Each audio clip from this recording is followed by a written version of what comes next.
what he's here to actually talk about was completely unimaginable before Donald Trump entered politics, and it was actually unimaginable during Donald Trump's first term.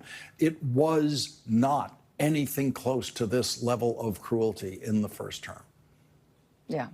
And that is true about the visit to the Everglades immigration prison camp that I was talking to him about. It's also true about that breaking news that I was asking him about. I mean, again, we're just absorbing this. This is like a novel legal interpretation just revealed by the Trump administration. But what they are talking about here is incarcerating millions of people, not 100,000 people, right? Not 50,000, not 40,000 something people, which is what they've got now, not 100,000 people, which is the kind of numbers they talked about for the scaling up of immigrant imprisonment that they passed and funded in their last bill.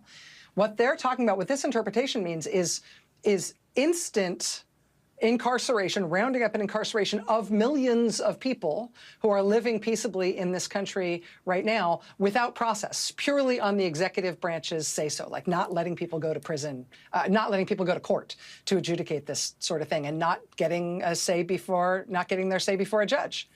If we're talking about putting millions of people in prison who have not committed crimes, we instantly are a completely different country than we are today. And obviously this is going to be litigated, and we will see what this means. But this is a really big reveal in terms of what they are planning on.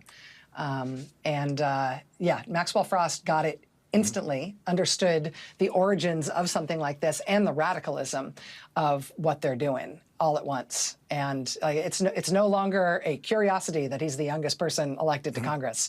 He's a very serious member of Congress, one worth taking seriously, and somebody who I felt real lucky to have on the air tonight. Yeah, and Rachel, when we're talking about a roundup of millions or a roundup that aspires to millions, there's no question that we're now talking about American citizens, native-born American citizens being rounded up that way, because how many of us are walking the streets with proof of citizenship in our pockets? And if you don't have that and they take you, you're going to have to wait for your hearing to prove that you're a citizen, the hearing that you're not going to get under this idea. And of course, with the Supreme Court today saying, sure, Donald Trump can at least temporarily abolish the Department of Education before we get to hear the actual merits on the case against the dissent of the three democratically appointed members of the Supreme Court. With the Supreme Court going that wild and being